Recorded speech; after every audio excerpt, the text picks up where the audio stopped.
Custody is a French film that's about, and I'm quoting Rotten Tomatoes here, a broken marriage that leads to a bitter custody battle with an embattled son at the center in a tense family drama that keeps audiences guessing and leaves them with their hearts in their throats. Or at least that's what I thought it was going to be about, based solely on this description, and also some of my assumptions based on the film's title. Now, I didn't know anything about this film based on any trailers or such, and initially I thought this film was going to follow the tone it sets up in its very opening scene, in which we see a man and a woman. We understand that they used to be together, they used to be married, now they have been separated for about a year. We see both of their legal representatives, and we see a main judge who is examining their case. And what they are doing is basically they are battling for custody of the youngest of their two children, an 11-year-old son named Julian. And your initial impression is like, okay, that sounds pretty unfortunate, but hey, maybe it's nothing all that out of the ordinary. But the interesting thing is that there seems to be a pretty huge discrepancy between what both parties are saying, and we get to find out that the reason why the woman is seeking sole custody of her son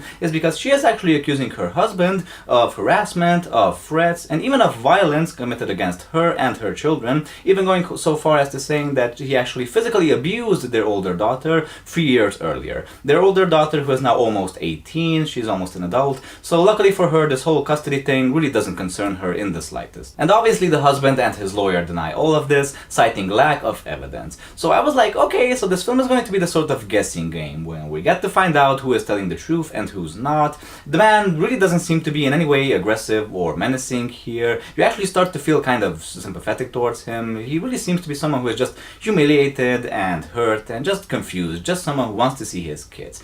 But we get to find out pretty early on that the mother and her children had absolutely every right to be just terrified of this guy, because this film, instead of being a divorce drama, something like Kramer vs. Kramer as I expected, actually turns into a film about abuse within a family, about a man who just terrorizes his family with extreme viciousness. The film, instead of trying to examine this abuse, instead of trying to explore it, instead of trying to show us where does it come from or how does a person become such a monster, instead of giving us the why it happens, it sort of gives us the this is how it happens instead. It portrays this in a very realistic manner, just the strangeness and the intensity and the inexplicability of this abuse. The reason why this family find themselves in this predicament after so much time is that in an incredibly horrifying and nefarious turn of events, the judge ultimately ends up granting joint custody to both parents, not believing the mother's accusations, so the son ends up being forced to spend every second weekend with his father. The interesting thing about this film becomes not just the tactics and the means this incredibly monstrous and manipulative man uses on his family and especially on his son in order to get his way,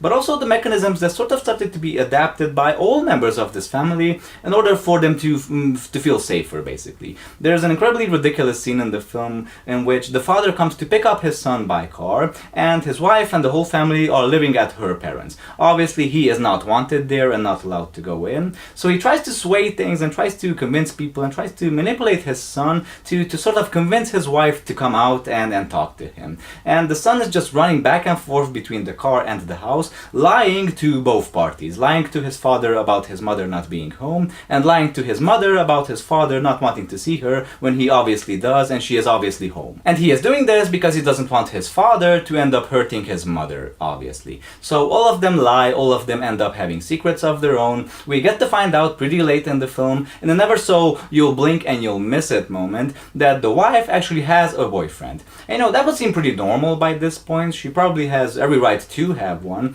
but what's not so normal is that her husband is still extremely jealous. He still kind of wants to be with her. I don't think he necessarily loves her. I don't think love is a usable word when talking about this character, but he still kind of wants to be with her and wants to know everything that's happening with her. So she actually ends up having to lie to her kids, or lie to her son at least, about not having a boyfriend, because she is afraid that if her son spills the beans to her husband, if he finds out, he might do some pretty horrible shit, like stalk her and maybe even attack her in a fit of rage. There are really no bad intentions here. The mother genuinely cares about and loves her children, and they love her right back, but it's for her own safety that she feels the need to lie to them. When you see what this dude is capable of getting people to confess just by threatening them, you kind of understand her. So we get this whole dynamic that's just tangled in this web of lies and deceit, and I think that's the reason why the filmmakers felt to unnecessarily include in this film a subplot involving the daughter character. So what happens is that she has a boyfriend, and she sometimes skips school in order to to spend time with him.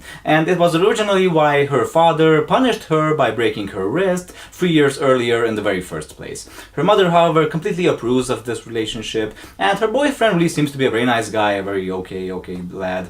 But what happens is that the film kind of suggests that maybe things will take a sour turn when it is suggested, it's not explicitly revealed in my opinion, that she might have gotten pregnant. The scene is very interpretive, so I'm not 100% sure that this is the case. She never has a scene with her dad in the film. He really doesn't seem to be interested in seeing her or finding out anything about her, or he doesn't ask about her or anything like that. This whole custody thing really doesn't concern her at all because she's almost 18, she's almost an adult, and her birthday party is coming up really soon, which actually ends up becoming a really great scene in the film when you get to see how this dude manages to even screw that up as well. So I got the sense kind of that if not necessarily the character, this daughter character, but at least this subplot with her getting pregnant could have been completely removed from the film, because it literally doesn't go anywhere. It never gets mentioned again, we never get to find out if she truly got pregnant or not, she never talks about it, and I kind of felt that it kind of took away from the focus of the film a little bit. I've heard people say that this film is a drama that eventually turns into a thriller in its third act,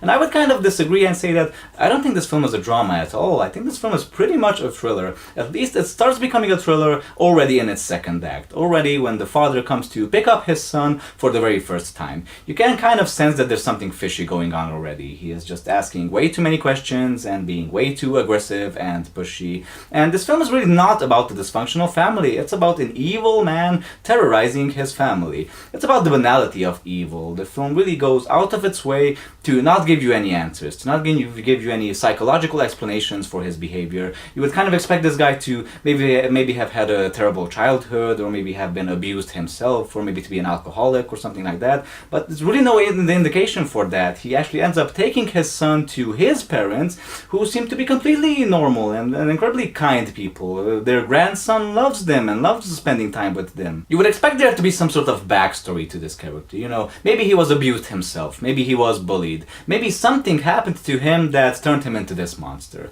But nope, you're not getting any of that, but instead you really truly do get three-dimensional characters in this film, and while you do have a sort of heavy dose of twists and turns, and while the genre shift is definitely more dramatic in the last act, I would agree, there's definitely no catharsis in the end in this film. I think the ending of this film is incredibly bleak. It might not be as bleak as maybe that of a horror movie, but I think it definitely comes close. I mean, I truly got the sense after this film ended that things might be probably worse than they were before. So an incredibly tense movie for sure. I highly recommend it. I think it's very good, it's very well made, and the acting is absolutely phenomenal. So please watch it. My question to you guys would be, what are some of your favorite movies about abuse? Really curious to know about your answers. Don't forget to leave them down below in the comment section. Thanks for watching my review. If you enjoyed it, don't forget to like, comment, and subscribe so I can see you guys later with other reviews.